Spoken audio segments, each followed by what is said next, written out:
साबिक अमरीकी सदर जिमी कार्टर 100 साल की उम्र में इंतकाल कर गए। जिमी कार्टर तवील अरसे से अलील थे। उनका इंतकाल जॉर्जिया में अपने घर पर हुआ। जिमी कार्टर 1977 से 1981 तक अमेरिका के सदर रहे। जिमी कार्टर को अमन के लिए कोशिशों पर नोबेल इनाम से नवाजा गया। जिमी कार्टर ने इसराइल और मिस्र के दरमियान अमन के लिए सालसी की। अमरीकी सदर का जिमी कार्टर के इंतकाल पर शोक का ऐलान। जिमी कार्टर के इंतकाल पर अमरीकी परचम सुरंगू कर दिया गया। जिमी कार्टर की तदफीन सरकारी एजाज के साथ की जाएगी। अमरीका और दुनिया ने एक गैर मामूली रहनुमा, सियासतदान और इंसान दोस्त को खो दिया है। जिमी कार्टर की शख्सियत उसूल ईमान और इंसान दोस्ती की अलामत थी। जनूबी कोरिया में लैंडिंग के दौरान मुसाफिर तैयारा हादसे का शिकार। 179 अफराद हलाक, 2 मौजाना तौर पर महफूज रहे। हवाई जहाज में अमले के 6 अरकान समेत 181 मुसाफिर सवार थे। तैयारे को हादसा लैंडिंग गियर में खराबी के बायस पेश आया। मुआन इंटरनेशनल एयरपोर्ट पर लैंडिंग के दौरान तैयारा रनवे से फिसल कर बाढ़ से टकरा गया, जिससे आग भड़क उठी। मुसाफिर तैयारा बैंकॉक से मुआन पहुंचा था। जनूबी कोरिया के तैयारा हादसे पर 7 रोज़ा शोक का ऐलान। सरकारी इमारतों और दफातर पर परचम सुरंगू रहेगा। एयरलाइन सरबराह ने तैयारा हादसे पर सर झुकाकर कौम से माफ़ी मांग ली। वज़ीर-ए-आज़म शहबाज शरीफ का जनूबी कोरिया में तैयारे हादसे पर अफसोस का इजहार। तैयारे हादसे में कीमती जानों के नुकसान पर दुख है। गम की घड़ी में जनूबी कोरिया के अवाम और हुकूमत के साथ है। वज़ीर-ए-आज़म शहबाज शरीफ का पैगाम।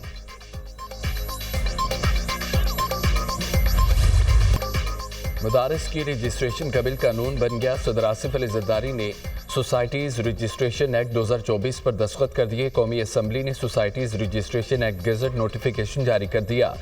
कानून के तहत दीनी मदारिस की रजिस्ट्रेशन सोसाइटीज़ एक्ट 2024 के मुताबिक होगी। वज़ीर-ए-आज़म की एडवाइस पर सदर मुमलिकत ने बिल से मुतालिक समरी की मंजूरी दी। सोसाइटीज़ रजिस्ट्रेशन तरमीमी एक्ट का बिल 20 अक्टूबर को सेनेट और 21 अक्टूबर को कौमी असम्बली से मंजूर हुआ था। सदर मुमलिकत ने 27 दिसंबर को सोसाइटीज़ रजिस्ट्रेशन तरमीमी एक्ट 2024 पर दस्तखत किए। आसिफ अली जरदारी ने मदारिस रजिस्ट्रेशन से मुतालिक तरमीमी ऑर्डीनेंस भी जारी कर दिया। ऑर्डीनेंस के जरिए एक्ट के सब सेक्शन 5, 6 और 7 में तरमीम की गई। हर मदरसा अपनी सरगर्मियों की सालाना रिपोर्ट जमा कराने का पाबंद होगा। हर मदरसा अपने हिसाबात का ऑडिट कराकर रिपोर्ट रजिस्ट्रार के पास जमा कराएगा। कोई भी मदरसा शिद्दत पसंदी, मजहबी मुनाफरत पर मबनी मवाद शाया करेगा न पढ़ाएगा। बिल का मतलब मदारिस रजिस्ट्रेशन एक्ट का नोटिफिकेशन जारी होने पर JUI का इजहार तशक्कुर। जमीयत उलमा इस्लाम की जदोजहद रंग ले आई। JUI दीनी मदारिस के तहफ़्फ़ुज़ में हमेशा किरदार अदा करती रहेगी। मदारिस के खिलाफ हर साजिश नाकाम बनाएंगे। मदारिस की खुद मुख्तारी पर कोई कंप्रोमाइज़ नहीं करेंगे। दीनी इदारों के तहफ़्फ़ुज़ के लिए उलमा का इत्तेहाद अहम है। तर्जुमान JUI असम गौरी का रद्द-ए-अमल। मदारिस बिल का मसला हल हो चुका। आज सदर पाकिस्तान की जानिब से ऑर्डीनेंस भी आ गया है। जो मदारिस DGRE से रजिस्टर्ड होना चाहते हैं हो सकते हैं। जो मदारिस एक्ट के तहत रजिस्टर होना चाहते हैं वो भी हो सकते हैं। तमाम बोर्ड्स की बात मान ली गई है। दीनी मदारिस के निसाब में हुकूमत ने कोई अमल दखल किया ना ही करेगी। मदारिस की आज़ादी और खुद मुख्तारी हर सूरत मकदम है। चेयरमैन पाकिस्तान उलमा काउंसिल हाफिज ताहिर शर्फी। रियासत को अपाहज करने की मनसूबाबंदी की जा रही है। सिविल नाफरमानी का ऐलान 9 मई और 26 नवंबर से बड़ा जुर्म है। सिविल नाफरमानी रियासत और मुल्क के खिलाफ दुश्मनी होती है। पहले कहते थे कि हम कोई गुलाम है, अब मिन्नत समाजत हो रही है। ये डोनाल्ड ट्रंप से आज उम्मीदें लगाए बैठे हैं। पाकिस्तान पर किस वजह से दबाव बढ़ रहा है, चीज़ें सामने आनी चाहिए। बानी पीटीआई मुज़ाकरात से पहले अपनी गलतियों की माफ़ी मांगे। दोनों जानिब से खुशदिली से कमेटियाँ नहीं बनाई गई। ऐसी कमेटियाँ नतीजा खेज साबित नहीं होती। मियां जावेद लतीफ़ की program tonight with Samar Abbas में गुफ्तगू। डी चौक न जाने पर बानी पीटीआई की रिहाई की ऑफर हुई थी। शेर अफजल मरवत का दावा। नवाज शरीफ, बानी पीटीआई, आसिफ जरदारी को आपस में बैठना होगा। मुज़ाकरात के जरिए ही मुल्क आगे बढ़ेगा। हुकूमती वज़रा ने बयानात देने हैं तो फिर कमेटी क्यों बनाई? मुज़ाकरात से पीटीआई नहीं, सबकी ज़रूरत है। रहनुमा तरीके इंसाफ, शेर अफजल मरवत।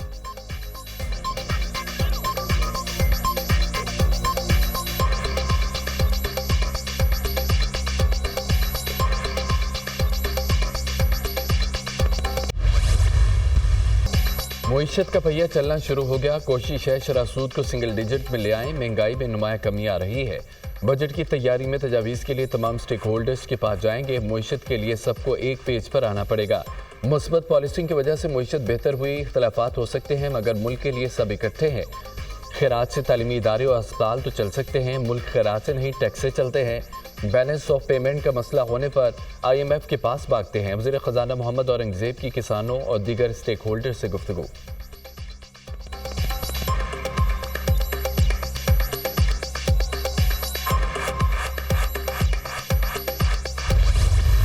मैं आज एक वाइट पेपर रिलीज करना चाहता हूं खैबर पख्तूनख्वा हुकूमत की कारकर्दगी के हवाले से।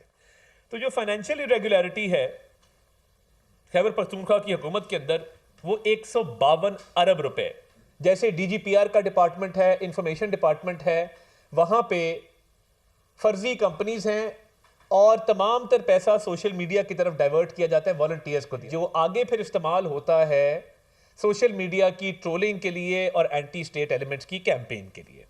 रेस्क्यू 1122 की जो गाड़ियां थी, क्या ये गाड़ियां इसलिए दी गई हैं कि ये आप धरनों में और प्रोटेस्ट में चलाएं और सियासी वर्करों को इसमें चढ़ा के आप इस्लामाबाद लेके आएं?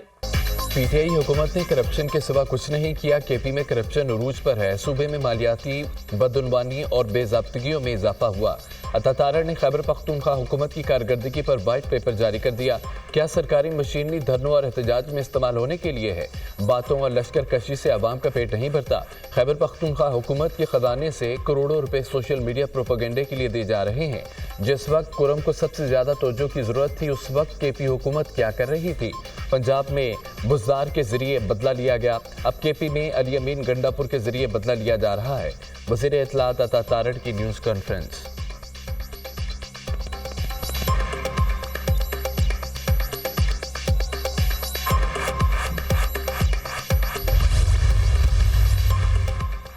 बानी PTI ने कोई NRO नहीं मांगा। हुकूमत से मुज़ाकरात मुल्की मफाद में कर रहे हैं। ख्वाजा आसिफ और गवर्नर फैसल करीम कुंडी के बयानात समझ से बालातर हैं। ख्वाजा आसिफ को डर है कि मुज़ाकरात कामयाब हुए तो रिहाना डार असम्बली में आ जाएंगी। PTI रहनुमा शौकत यूसुफजई का वज़ीर दिफा ख्वाजा आसिफ और गवर्नर खैबर पख्तूनख्वा के बयानात पर शदीद रद्द-ए-अमल।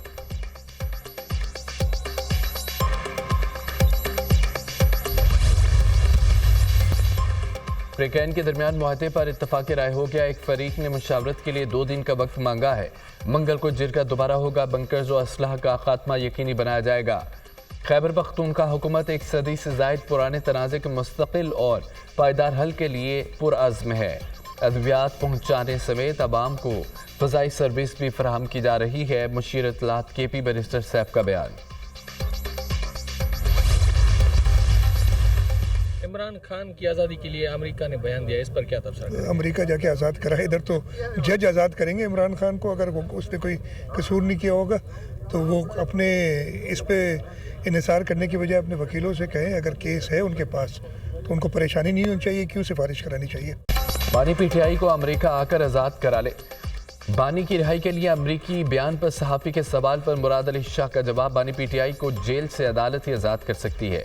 बानी PTI ने कोई कसूर नहीं किया तो दूसरों से इन्हिसार के बजाय अपने बुकला से बात करें। बानी PTI पर कोई केस नहीं तो परेशान क्यों होते हैं? मदारिस एक्ट पर सदर ने दस्तखत कर दिए हैं। वज़ीर आला मुराद अली शाह की मीडिया टॉक।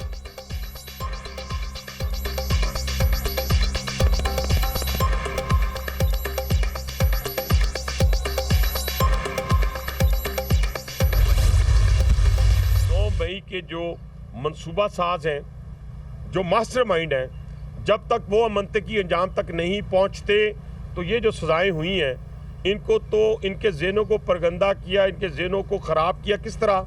जिस तरह एक सुइसाइडर तैयार किया जाता है। सुइसाइडर तैयार करने वाला शख्स भी उतना ही मुजरिम है, उसका हैंडलर, उसका सहूलतकार और सुइसाइडर, ये सारे के सारे, बल्कि सुइसाइडर का जुर्म कम है, बल्कि जो उसको तैयार करता है उसका जुर्म ज़्यादा है। सिविल नाफरमानी की बातें बहुत पुरानी हैं। IMF को भी खतूत लिखे गए थे। एब्सोल्युटली नॉट कहने वाले अब अमेरिका के पांव पड़ रहे हैं। ये कहा करते थे कि हम कोई गुलाम है। पख्तून कार्ड खेलने की कोशिश की गई। पाकिस्तान के खिलाफ साजिशों को मिलकर नाकाम बनाना होगा। PTI ने 3 बार इस्लामाबाद पर हमले किए। 9 मई के मास्टर माइंड को भी कटहरे में लाना होगा। 9 मई 26 नवंबर के मनसूबा साज को मंतकी इंजाम तक पहुंचाना चाहिए। PTI ने हमेशा मुल्क को नुकसान पहुंचाने की कोशिश की। हुकूमती इकदाम के से मुइशत दुरुस्त समत में गामजन है। रहनुमा मुस्लिम लीग नून हनीफ अब्बासी की मीडिया से गुफ्तगू।